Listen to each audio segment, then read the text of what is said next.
Hello dear students, कैसे हैं बच्चों। आज की क्लास में हम स्टडी करने को जा रहे हैं अबाउट चार्ज कि चार्ज क्या है और चार्ज के कई सारे कैरेक्टरिस्टिक्स होते हैं जिसको आज हम लर्न करेंगे और काफी इन डेप्थ इंफॉर्मेशन मिलेगा। आपके लिए काफी हेल्पफुल होगा ये लेक्चर। ओके, आप सभी को आज की क्लास के लिए स्वागत करते हैं। बच्चों देखिए, कई सारे ऐसे रियल लाइफ कनेक्टेड सिचुएशन होते हैं, नेचर में कई सारे प्रोसेस होते हैं जिसको एक्सप्लेन करने के लिए हमें चार्ज का हेल्प लेना पड़ता है। जैसे कि ये क्या है, ये एक लाइटनिंग है जो कि इसी चार्जिंग की वजह से क्रिएट होता है। बच्चों क्या आप जानते हैं कि क्लाउड्स जो है ये चार्ज हो जाते हैं और उससे लाइटनिंग क्रिएट होता है। इसके बारे में एक अलग सा सेशन ले लिया जाएगा।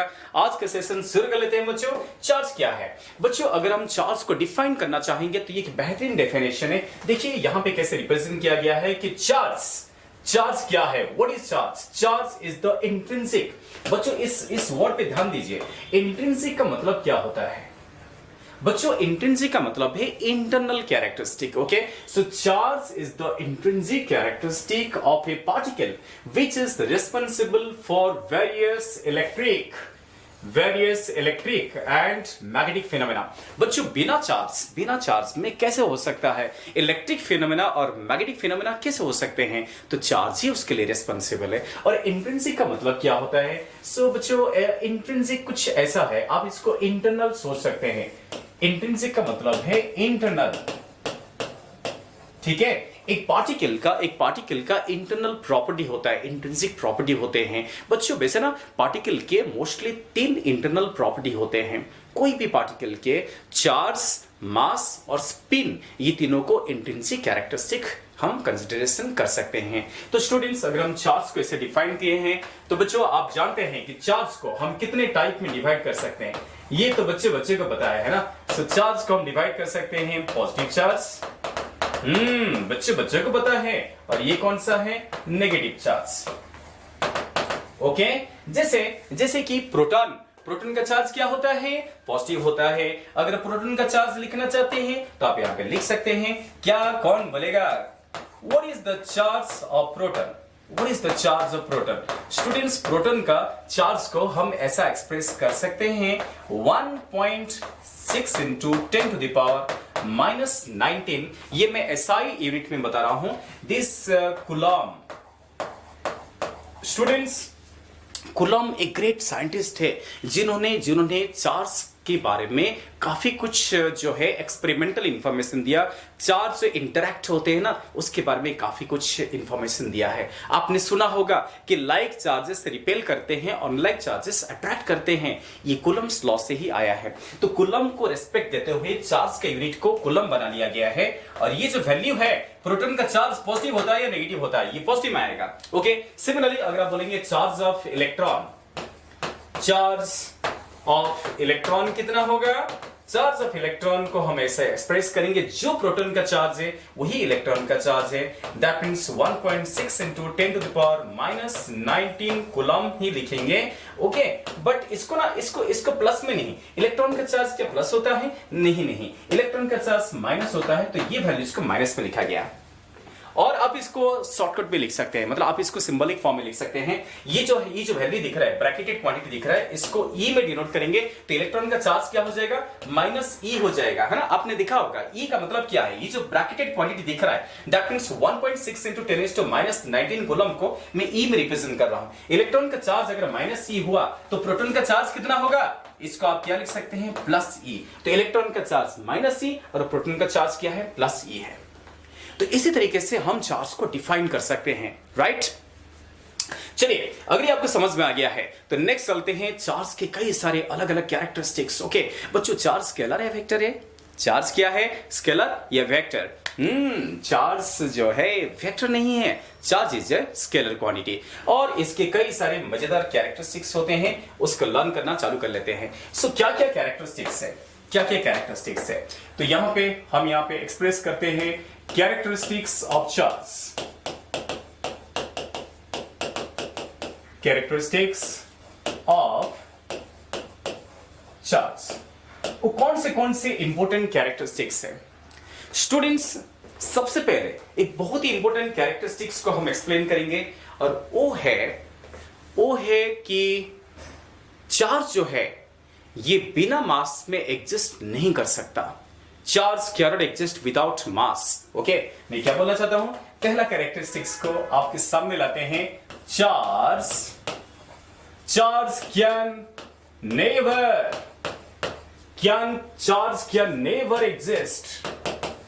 Never exist without mass. सोचिए मैं क्या बोलना चाहता हूं। तो बिना मास में क्या चार्ज एग्जिस्ट कर सकता है? सोचिए, आप कोई भी चार्ज पार्टिकल के बारे में सोचिए। जैसे इलेक्ट्रॉन का चार्ज भी है, मास भी है। प्रोटॉन, उसका चार्ज भी है, मास भी है। तो चार्ज है तो मास तो होना ही पड़ेगा, है ना। इसलिए मैंने क्या लिखा, charge can never exist without mass, है ना। बट साथ में ये भी बोलना चाहूंगा कि मास कैन एग्जिस्ट विदाउट क्या, charge. Without charge mass exist कर सकता है, but without mass charge exist नहीं कर सकता। फॉर एग्जाम्पल जरा सोच लीजिए। ये देखिए, ये के मार्कर है और इस मार्कर या पेन, जो कुछ बोलो, ये इसका चार्ज है क्या?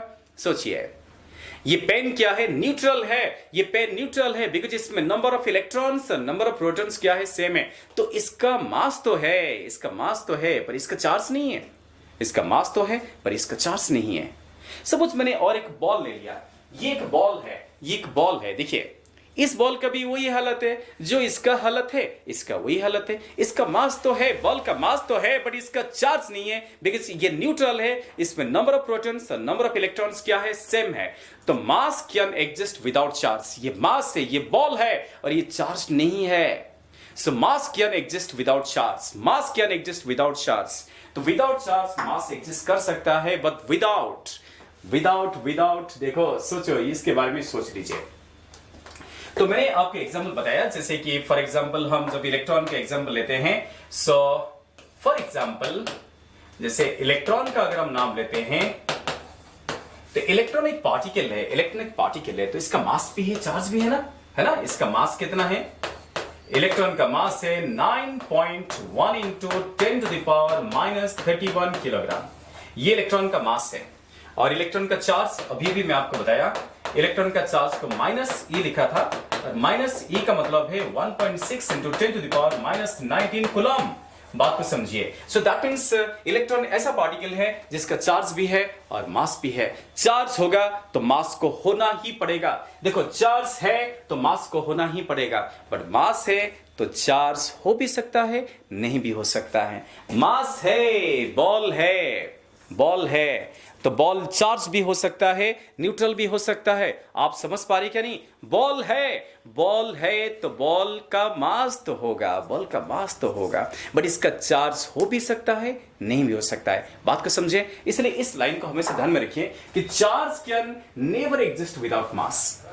चार्ज जो है, charge can never exist without mass. Without mass कभी चार्ज एग्जिस्ट नहीं कर सकता। इलेक्ट्रॉन विदाउट मास कैसे एग्जिस्ट कर सकता है? प्रोटॉन विदाउट मास कैसे एग्जिस्ट कर सकता है? तो charge can never exist without mass, but इसको ध्यान में रखो, but mass can exist without क्या, चार्ज। समझ में आ गया? ये पहला कैरेक्टरिस्टिक्स है। चलो बच्चों, ये अगर समझ में आ गया है तो नेक्स्ट कैरेक्टरिस्टिक को मूव करते हैं। सो चार्ज जो है, चार्ज हमेशा कंजर्व होता है। सो सेकंड कैरेक्टरिस्टिक जो मैं लिखने को जा रहा हूं, so that is called as conservation of charge. Conservation of charge. बच्चों, आप कई सारे कंजर्वेशन लॉज का नाम सुना होगा, है ना। जैसे कि conservation of energy, conservation of momentum, ये सब नाम सुने क्या नहीं? हाँ, वैसा ही हम बोलते हैं कंजर्वेशन ऑफ चार्ज। इसका मतलब क्या है? बच्चों ध्यान दीजिए, कंजर्वेशन ऑफ चार्ज का मतलब है कि कोई भी प्रोसेस जो है, ये होने से पहले जो नेट चार्ज होगा, प्रोसेस होने के बाद भी नेट चार्ज उतना ही रहेगा। सो इसका मतलब यह है कि नेट चार्ज बिफोर प्रोसेस, है ना। Net charge before any process. कोई भी प्रोसेस ले लीजिए, net charge before any process is equal to net charge. बच्चों, मैं नेट चार्ज इसलिए लिख रहा हूं बिकॉज हमें पूरा सिस्टम का बात करना पड़ता है। Net charge after after that process, कोई भी प्रोसेस होने से पहले net charge is equal to process होने के बाद नेट चार्ज, है ना। एक ये एग्जांपल ले लेना चाहिए। सो इस चीज को रिप्रेजेंट करने के लिए मैं आपको एक एक्सपेरिमेंटल सिचुएशन बताऊंगा। स्टूडेंट्स, एक एक्सपेरिमेंटल सिचुएशन है, क्या आपने उसका नाम सुना है? एक एक्सपेरिमेंटल सिचुएशन है जिसका नाम है पेयर प्रोडक्शन। बच्चों, इस प्रोसेस का नाम है पेयर प्रोडक्शन। ये प्रोसेस क्या है? क्या आप जानते हैं? क्या आपने इसके बारे में सुना है? बच्चों, ये प्रोसेस ऐसा है जिसमें दो पार्टिकल्स फॉर्मेशन होते हैं, इसलिए इसको बोला गया पेयर प्रोडक्शन। ये एक एक्सपेरिमेंटल इवेंट है, एक्सपेरिमेंटल प्रोसेस है। इसमें क्या होता है, जैसे कि सपोज ये न्यूक्लियस के प्रेजेंस में ये प्रोसेस होता है। बच्चों, आप जानते हैं ये है न्यूक्लियस, और न्यूक्लियस के प्रेजेंस में क्या होता है, एक फोटोन का नाम सुने हैं? फोटोन पता है क्या? एनर्जी के पैकेट्स को फोटोन बोलते हैं। एक फोटोन जो है न्यूक्लियस के प्रेजेंस में एक गामा रे फोटोन, समझ पा रहे हैं? Photon means packet of energy. Photon जो है लाइट के पैकेट ऐसे बोलते हैं, पर ये गामा रे है। गामा नाम सुने हैं? कई सारे इलेक्ट्रोमैग्नेटिक वेव्स होते हैं, जिनमें से एक वेव का नाम है गामा। तो उसका फोटोन जो है, so this is the photon. Photon का मतलब है पैकेट ऑफ एनर्जी। आप जानते हैं, yes, this is a packet. किसका पैकेट है? Of energy. इसको फोटोन बोलते हैं। ये ना दो ऐसा पार्टिकल में कन्वर्ट हो जाता है। सो पेयर प्रोडक्शन में क्या होता है, एनर्जी मास में बदल जाता है।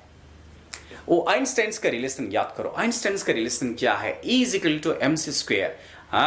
तो एनर्जी भी मास में बदल सकता है, मास पे एनर्जी में बदल सकता है। याद रखिए, ये एक एक्सपेरिमेंटल सिचुएशन है जहां पे ये कंफर्मेशन होता है कि एनर्जी भी मास में बदल सकता है। देखिए, एनर्जी किस में बदला? मास में बदला है। और इनमें से एक पार्टिकल का नाम है इलेक्ट्रॉन, एक का नाम इलेक्ट्रॉन है, तो दूसरे का नाम क्या है? एक का नाम इलेक्ट्रॉन है तो दूसरे का नाम है पॉजिट्रॉन। स्टूडेंट्स, ये बहुत अच्छे से ध्यान देके समझिए। इस पार्टिकल का नाम है पॉजिट्रॉन। इलेक्ट्रॉन एंड पॉजिट्रॉन, इनमें डिफरेंस क्या है? Okay, so this process is called as pair production, जो कि प्रैक्टिकली होता है। ऐसे होता है, एनर्जी मास में बदल जाता है। बड़ा अजीब बात है, सोच के देखिए। एनर्जी जो है इनविजिबल है, और मास के बारे में सोचिए, एनर्जी किस में बदल रहा है? मास में बदल रहा है। इलेक्ट्रॉन और पॉजिट्रॉन में डिफरेंस बता रहा हूं बच्चों। इलेक्ट्रॉन का चार्ज अगर -e है, पॉजिट्रॉन का चार्ज क्या है? +e है। बच्चों, ध्यान से देखिए, जो पॉजिट्रॉन है ना, पॉजिट्रॉन जो है इसको बोलते हैं anti particle. Positron is the anti particle. Anti का मतलब समझ पा रहे हो? एंटी पार्टिकल क्या होता है? क्या आपने इसका नाम पहले सुना था? पार्टिकल होता है तो एंटी पार्टिकल भी होता है। सो एंटी पार्टिकल क्या होता है? एंटी पार्टिकल का नेचर कैसे होता है? मास दोनों का सेम होता है। अगर इलेक्ट्रॉन को पार्टिकल मानेंगे तो पॉजिट्रॉन को एंटी पार्टिकल मानना पड़ेगा, है ना। सो इस उसको ध्यान में रखिए। पार्टिकल और एंटी पार्टिकल में थोड़ा सा डिफरेंस होता है, और वो है चार्ज में। मास में कोई डिफरेंस नहीं होता है। सो इलेक्ट्रॉन का मास कितना है? 9.1 into 10⁻²। यस, अभी तो आपको बताया गया था, दे हैव सेम मास। यहां पे मैं यहीं पे लिख लेता हूं, कंपैरिजन कर लेते हैं। सो दे हैव सेम मास। दोनों का मास सेम होता है स्टूडेंट्स, बट क्या? Opposite charge. तो पार्टिकल और एंटी पार्टिकल में आपको डिफरेंस और सिमिलरिटी दिख रहा है। पार्टिकल और एंटी पार्टिकल का सिमिलरिटी क्या है? दोनों का मास सेम होता है। जो इलेक्ट्रॉन का मास है वही पॉजिट्रॉन का मास होगा, बट चार्ज सेम नहीं होगा। इलेक्ट्रॉन का जो चार्ज होगा, पॉजिट्रॉन का उसका अपोजिट चार्ज होगा। वैसे इलेक्ट्रॉन का चार्ज कितना है?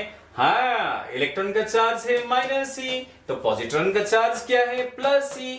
ओके, तो चार्ज अपोजिट है। आपके मन में ये सवाल क्रिएट हो सकता है, आप सोच सकते हैं कि अरे प्रोटॉन क्यों नहीं हो सकता? इलेक्ट्रॉन का एंटी पार्टिकल प्रोटॉन क्यों नहीं हो सकता? कभी कभी बच्चे ये क्वेश्चन पुट अप करते हैं कि इलेक्ट्रॉन का एंटी पार्टिकल प्रोटॉन क्यों नहीं हो सकता? बच्चों प्रोटॉन का चार्ज तो प्लस ही है, ये बात तो सही है, बट मास इक्वल है क्या? नहीं, प्रोटॉन का मास तो काफी ज्यादा है, प्रोटॉन तो काफी हेवियर है ना इलेक्ट्रॉन से, तो कैसे एंटी पार्टिकल हो सकता है? पार्टिकल एंटी पार्टिकल बोलने के लिए सेम मास होना जरूरी है, इस बात को जरूर ध्यान में रखिए। चार्ज अपोजिट होगा, स्पिन भी अपोजिट होगा, बट अपोजिट चार्ज एंड, मैं जोड़ना चाहूंगा अपोजिट चार्ज एंड, आप यहां पे स्पिन भी लिख सकते हैं। पार्टिकल और एंटी पार्टिकल का स्पिन भी अपोजिट होता है, चार्ज अपोजिट होता है, पर मास सेम होता है। बच्चे जरूर ध्यान से देखिए, ये जो प्रोसेस है जिसका नाम है पेयर प्रोडक्शन, यहां पे चार्ज का कंजर्वेशन सेटिस्फाई हो रहा है या नहीं, आप ध्यान से देखिए। न्यूक्लियस के प्रेजेंस में ये प्रोसेस होता है, और बिफोर प्रोसेस कितना चार्ज है? What is charge before process? आप बात को समझिए, है ना। बिफोर प्रोसेस चार्ज तो 0 है, ये तो एनर्जी के पैकेट है, इसका चार्ज क्या होगा? फोटोन का चार्ज कितना होगा बच्चों? यस, फोटोन का चार्ज होगा 0, बिकॉज ये तो एनर्जी के पैकेट है ना, चार्ज कहां से आएगा? तो फोटोन का चार्ज 0 है, और ये प्रोसेस होने के बाद 2 पार्टिकल्स फॉर्मेशन हो रहा है, एक इलेक्ट्रॉन और एक पॉजिट्रॉन, दोनों को मिलाएंगे तो नेट चार्ज कितना होगा? -e और +e। सो नेट चार्ज कितना होगा? नेट चार्ज होगा 0, because net charge will be equals to -e plus e is equal to 0. तो that means इस प्रोसेस में before process चार्ज 0 है, after process net charge भी 0 है, that means यहाँ पे conservation of charge satisfy हो रहा है। So this is one of the very important characteristics of charge, right? चलिए, ये सेकंड कैरेक्टरिस्टिक्स था, अब हम मूव करते हैं थर्ड कैरेक्टरिस्टिक्स को मूव करेंगे। स्टूडेंट्स, नेक्स्ट कैरेक्टरिस्टिक्स देखिए, अगला जो कैरेक्टरिस्टिक्स है उसका नाम है, तीसरा कैरेक्टरिस्टिक का नाम है quantization. This is called as quantization of charge. Charge का क्वांटाइजेशन। स्टूडेंट्स, क्वांटाइजेशन का मतलब क्या है? क्वांटाइजेशन का मतलब क्या है बच्चों? इसका मतलब यह है, जैसे अभी मैंने फोटोन का बात किया था, बच्चों, जब एनर्जी प्रोपेगेट होता है, एनर्जी जो है ये ना पैकेट वाइज प्रोपेगेट होता है, और उस पैकेट का नाम क्या था? फोटोन था, जो मैंने अभी भी आपको एक्सप्लेन कर रहा था, है ना। सो एनर्जी प्रोपेगेट होते टाइम पैकेट वाइज प्रोपेगेट होता है, ऐसा ही चार्ज भी, जब चार्ज ट्रांसफॉर्मेशन होता है, चार्ज का जब ट्रांसफॉर्मेशन होता है, ये भी ना पैकेट वाइज ट्रांसफॉर्मेशन होता है, पैकेट वाइज ट्रांसफर होता है। जैसे एनर्जी बिहेव करता है, जैसे एनर्जी ट्रांसफॉर्म होते टाइम बिहेव करता है, वैसा ही चार्ज भी ट्रांसफॉर्म होते टाइम बिहेव करता है। तो हम यहाँ पे उस चीज को ऐसा रिप्रेजेंट कर सकते हैं कि चार्ज, हम क्या लिख सकते हैं? Charge is transferred, okay, from one body to another body. So charge is transferred from one body to another body, from one body to, है ना, from one body to another body, in the form of, okay, in the form of, ऐसे लिखा जा सकता है, in the form of small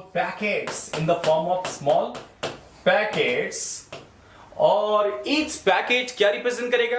जरा सोचिए, charge packet wise transfer होगा, तो each पैकेट क्या रिप्रेजेंट करेगा? आपको क्या लग रहा है, है ना? in the form of packets, each packet, हम यहाँ पे एक कॉमा देकर लिख सकते हैं, each packet representing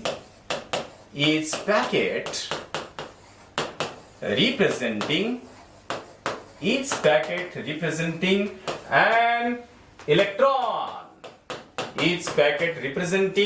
electron. Electron जो है ये बहुत ही ज्यादा इंपॉर्टेंट पार्टिकल है बॉडी को चार्ज करने में।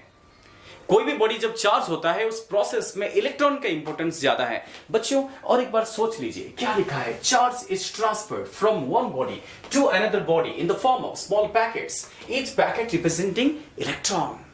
अरे जैसे एनर्जी में आपने फोटोन का नाम लिया, एनर्जी में आपने एनर्जी पैकेट को फोटोन बोला था ना, वैसे चार्ज के पैकेट को क्या बोलेंगे? इलेक्ट्रॉन। हाँ, आपने बचपन में ऐसे काम किया होगा, जैसे कम और बाल को, कम और हेयर को रब कीजिए, कम और हेयर को रब करेंगे तो क्या होगा? हाँ, रब करते जाओगे ना तो क्या होगा, इलेक्ट्रॉन्स क्या करते हैं, आपने सुना होगा, इलेक्ट्रॉन्स बाल से निकल के कॉम में घुस जाते हैं। इलेक्ट्रॉन्स बाल से निकल के कहां चले जाते हैं, कॉम में चले जाते हैं। इस प्रोसेस में कॉम भी चार्ज हो जाता है, कॉम नेगेटिवली चार्ज हो जाता है और बाल क्या होता है, पॉजिटिवली चार्ज होता है ना। तो यहां पे चार्ज ट्रांसफॉर्मेशन हो रहा है बट इलेक्ट्रॉन के हिसाब से हो रहा है। 1 इलेक्ट्रॉन, 2 इलेक्ट्रॉन, 3 इलेक्ट्रॉन, ऐसा ट्रांसफॉर्मेशन हो रहा है। कभी ऐसा नहीं होगा कि आधा इलेक्ट्रॉन ट्रांसफर हो गया, क्या हो गया ऐसा, आधा इलेक्ट्रॉन ट्रांसफर हो गया, 1/4 इलेक्ट्रॉन ट्रांसफर हो गया, ऐसा नहीं हो सकता। ठीक है, 1 2 3 4 5 ऐसा ट्रांसफर होगा और इसको बोलते हैं क्वांटाइजेशन ऑफ चार्ज। तो इसलिए therefore charge of any body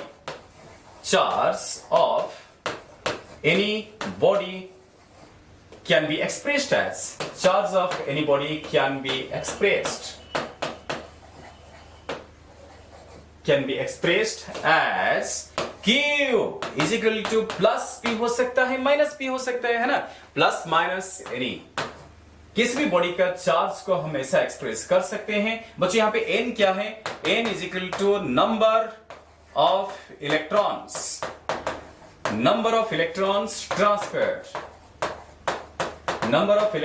transfer, कितने इलेक्ट्रॉन्स एक बॉडी से दूसरे बॉडी को ट्रांसफर हो गया, वो स्मॉल n है। और E तो आप जानते हैं, E is equal to 1.6 into 10 to the power minus 19 coulomb. Okay, ये है E को ऐसा रिप्रेजेंट किया गया है। So this is called as quantization of charge. बच्चों क्वांटम से आया क्वांटाइजेशन। क्वांटम मैकेनिक्स का नाम सुने हो, हाँ, हायर एजुकेशन में आपको मालूम पड़ेगा। क्वांटम से आया क्वांटाइजेशन। यहां पे क्वांटम मतलब क्वांटा मींस बॉल पैकेट, किसका, चार्ज का। जैसे एनर्जी का होता है ना, वैसे यहां पे चार्ज का होता है। So this is called as quantization of charge. हम उस एग्जांपल को डेफिनेटली यहां पे रिप्रेजेंट करेंगे। एग्जांपल कौन सा, मैंने क्या बताया, जैसे कि ये देखो हेयर्स, आपको बताया ना, लाइक ये सपोज ये देखो हेयर, हमने क्या किया, कॉम को लेके हेयर में रब किया। जब कॉम को लेके हेयर में रब करते हैं तो क्या होता है, सो ये है कॉम। ओके बच्चों, तो आपने क्या किया, कॉम को लेके हेयर में रब किया। रब करने से मैंने अभी भी आपको बताया कि क्या होता है, इलेक्ट्रॉन्स कहां से कहां चले जाते हैं, इलेक्ट्रॉन हेयर से निकल के कॉम में चले जाते हैं, है ना। तो इससे क्या होता है, जब इलेक्ट्रॉन हेयर को छोड़ देते हैं, जब इलेक्ट्रॉन हेयर से चले जाते हैं तो हेयर का चार्ज क्या होगा, जो जगह इलेक्ट्रॉन छोड़ के चले गए वहां पे क्या होगा, पॉजिटिव चार्ज। और जहां पे एक्सेस इलेक्ट्रॉन्स पहुंच गए वहां पे क्या होगा, नेगेटिव चार्ज। इसलिए जो है हेयर्स जो है they will get positive charge because electron यहां से निकल के चले गए हैं, है ना। Hair will get positive charge और कॉम में इलेक्ट्रॉन जा चुके हैं, सो कॉम का चार्ज क्या हो जाएगा बच्चों, charge of com will be negative, है ना। जब आप इसको फ्रिक्शनल इलेक्ट्रिसिटी बोलते हैं, आप कॉम को हेयर से क्या कर रहे हैं, रब कर रहे हैं, है ना। तो इस ड्यूरेशन में एक काम करते हैं, इसे मान लेते हैं, जब हम इस कॉम को हेयर में रब करते थे, सो दिस इज हेयर, ये हेयर है और ये है कॉम, राइट। तो इस ड्यूरेशन में ऐसे मान लेते हैं कि हेयर से कम को कुछ इलेक्ट्रॉन ट्रांसफर हो गए। कितने इलेक्ट्रॉन ट्रांसफर हो गए, ऐसा ही ले लेते हैं कि सपोज हेयर से कम को 10 to the power 18 electrons, 10 to the power 18 electrons जो है they get transferred from hair to comb. तो ये तो स्मॉल n हो गया ना, मैं जो स्मॉल n बोला था वो क्या है, 10 टू द पावर 18 हो गया। अब आप इसका चार्ज निकाल सकते हैं, हेयर का भी चार्ज निकाल सकते हैं और कॉम का भी चार्ज निकाल सकते हैं। बच्चों हेयर का चार्ज क्या होगा, चार्ज ऑफ हेयर्स क्या होगा, is equal two plus any. अभी तो आपको फॉर्मूला पता है और एन आपको पता है, एन को पुट कर दीजिए, सो 10 टू द पावर 18 और ई होता है 1.6 into 10 to the power minus 19 coulomb. C stands for coulomb, तो चार्ज कितना हो गया, 1.6 into 10 to the power minus 1 coulomb. ये कूलम में हम ऐसा एक्सप्रेस करेंगे, right, 10 to the power minus 1। आप इसको ऐसे लिख सकते हैं 0.16 कूलम। ये ना हेयर का चार्ज है। और बच्चों हेयर का जितना चार्ज नेगेटिव होगा कॉम का उतना ही, सॉरी हेयर का जितना चार्ज पॉजिटिव होगा कॉम का उतना ही चार्ज नेगेटिव होगा। ये जो चार्ज मैं लिख रहा हूं इस पर एक प्लस साइन देना जरूरी है, इसके पीछे प्लस साइन देना जरूरी है बिकॉज हेयर का चार्ज यहां पे पॉजिटिव है और उतना ही चार्ज कॉम का क्या होगा, नेगेटिव होगा। So plus 0.16 coulomb. अगर कोई पूछेगा कि अरे कॉम का चार्ज कितना होगा, अगर आपको पूछेगा कॉम का चार्ज कितना होगा, सो कॉम का चार्ज होगा उतना, ये जितना ये उतना, प्लस एनी नहीं, इसका क्या होगा माइनस एनी। ओके, सो जब हम कैलकुलेशन करेंगे माइनस एनी लिखेंगे, so this will be equals to minus 0.16 coulomb. देखिए समझा? तो ये एक एग्जांपल था जिसमें आप चार्ज को क्वांटाइज्ड फॉर्म में एक्सप्रेस कर रहे हैं, एक इलेक्ट्रॉन, दो इलेक्ट्रॉन, तीन इलेक्ट्रॉन, ऐसे ट्रांसफॉर्मेशन होता है। So this is one of the special characteristics of charge. Next अगला कैरेक्टरिस्टिक स्टूडेंट्स, अगर ये समझ में आ गया है तो आगे प्रोसीड करते हैं। और एक बहुत ही इंपॉर्टेंट कैरेक्टरिस्टिक्स है, वो है फोर्थ कैरेक्टरिस्टिक, वो है charge is invariant. Charge is invariant, charge एक इनवेरिएंट क्वांटिटी है। अरे बच्चों इनवेरिएंट का मतलब क्या है? जो वेरी नहीं करता है उसको बोला जाएगा इनवेरिएंट, जो वेरी नहीं करता है वो होगा इनवेरिएंट। हाँ, बात को समझो स्टूडेंट्स, इसका मतलब यह है कि अगर एक पार्टिकल मूव कर रहा है या ऑब्जर्वर मूव कर रहा है, राइट? सो अगर ऑब्जर्वर मूव कर रहा है, so with respect to different observer उस पार्टिकल का चार्ज क्या होगा? सेम होगा, राइट?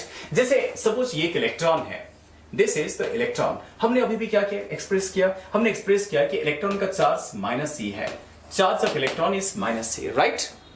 तो एक ऑब्जर्वर, मान लेते हैं ये एक ऑब्जर्वर है और ये ना रेस्ट में खड़ा है, ओके? ये बेचारा इस फ्रेम में है और ये एक रेस्ट फ्रेम में, this is the rest frame. एक ऑब्जर्वर रेस्ट फ्रेम में है और इसका नाम O1 ले लेते हैं, और एक ऑब्जर्वर जो है वो मूव कर रहा है, वो मोशन में है। सपोज ये एक कार है और एक ऑब्जर्वर इस गाड़ी में जा रहा है, काफी हाई स्पीड में जा रहा है। So this is another observer जो गाड़ी चला के जा रहा है। तो ये जिस फ्रेम में है, ये तो रेस्ट फ्रेम नहीं होगा, है ना? ये रेस्ट फ्रेम में है और ये एक मूविंग फ्रेम है, this is a moving frame. So invariant का मतलब क्या है? इनवेरिएंट का मतलब क्या है? दोनों ऑब्जर्वर इसको ऑब्जर्व कर रहे हैं। मान लेते हैं ये दोनों ऑब्जर्वर इलेक्ट्रॉन को स्टडी कर रहे हैं, सो दे आर ऑब्जर्विंग इलेक्ट्रॉन, और इलेक्ट्रॉन यहां है, इलेक्ट्रॉन यहां है। सपोज ये देखो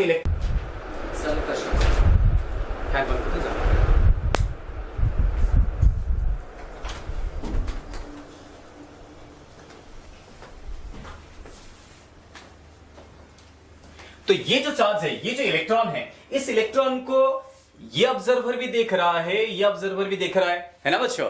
O1 O2 दोनों उसको ऑब्जर्व कर रहे हैं, जबकि दोनों का स्टेटस सेम नहीं है। ये रेस्ट फ्रेम में है और ये मूविंग फ्रेम में है। So with respect to both observers, जैसे कि बच्चों ध्यान से देखिए, इसके रेस्पेक्ट भी चार्ज कितना होगा? माइनस ही, और O2 के रेस्पेक्ट भी, ये जो ऑब्जर्वर है उसके रेस्पेक्ट भी चार्ज क्या होगा? माइनस ही।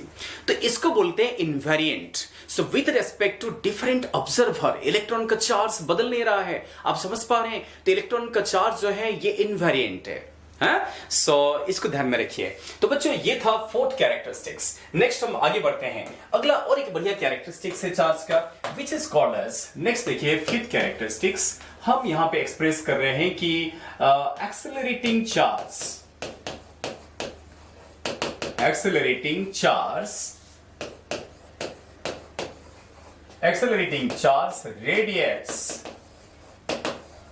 Radiates energy.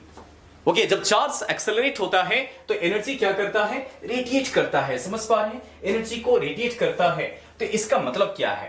मैं आपको कुछ सिचुएशन दिखाऊंगा स्टूडेंट्स। ओके, देखिए सपोज हम यहां पे एक चार्ज ले रहे हैं, सो ये चार्ज है और ये चार्ज रेस्ट में है। बच्चों कंपैरिजन करना है, आप भी सोचिए, ये चार्ज रेस्ट में है, मोशन में नहीं है, चार्ज को प्लस क्यू मान लीजिए, ठीक है? अगर चार्ज रेस्ट में है तो ये कौन सा फील्ड प्रोड्यूस करेगा? आप जानते हैं यूनिवर्स का एग्जिस्टेंस के लिए तीनों फील्ड होना जरूरी है। तीनों फील्ड पता है ना? हाँ, ग्रेविटेशनल फील्ड, हाँ एक फील्ड का नाम क्या है? ग्रेविटेशनल फील्ड, इलेक्ट्रिक फील्ड और मैग्नेटिक फील्ड। बच्चों जैसे कि इस रूम में सपोज मैं बॉल को लेके खेलना चालू कर दिया है ना, कैच खेलना चालू कर दिया। सो बॉल को खेलने के लिए यहां पे कौन सा फील्ड होना चाहिए? सही बता रहे हो, सही सोच रहे हो, that is gravitational field.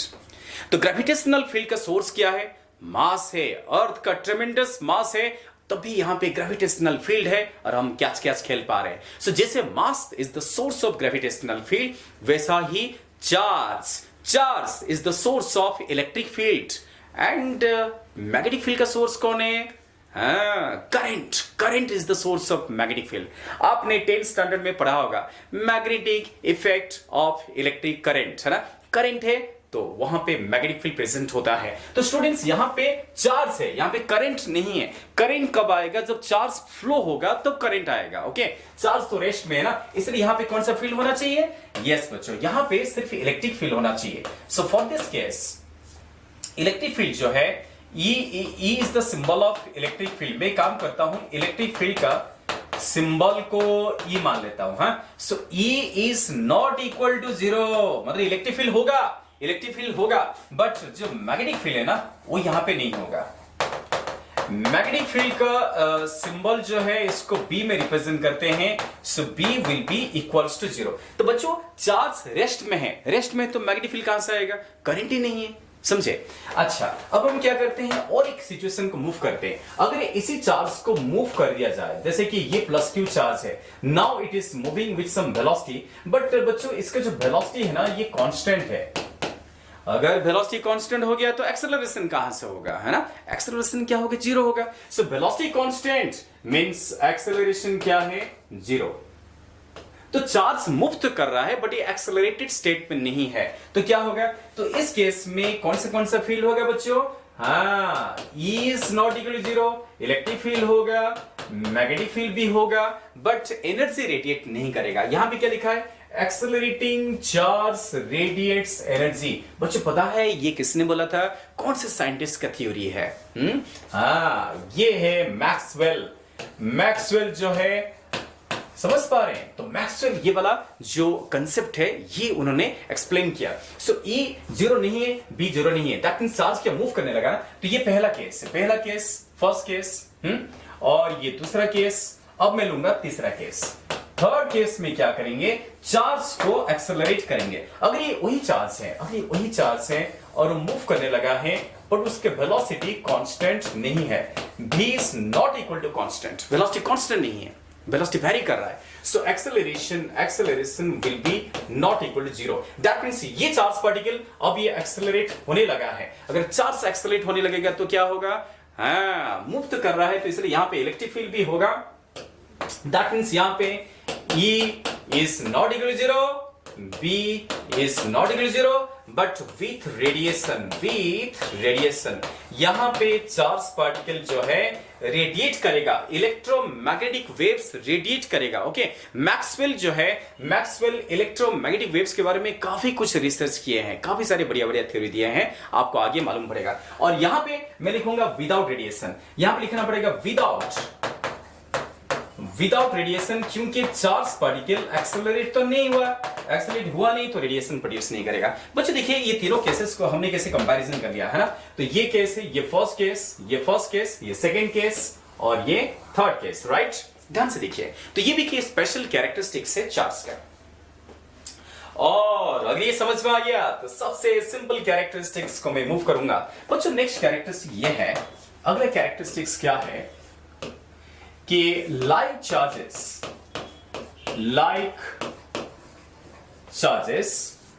repel, like charges repel and unlike charges क्या करेंगे? attract, है ना। unlike charges attract each other। अरे बच्चों ये तो सभी को पता है, ये तो आपको कब क्या पता है ना। कुलम जो है, जैसे मैं बोला ना, ग्रेट साइंटिस्ट कुलम ने ना काफी बार एक्सपेरिमेंट किया, हजारों बार एक्सपेरिमेंट करने के बाद ये नतीजे पे पहुंच गए।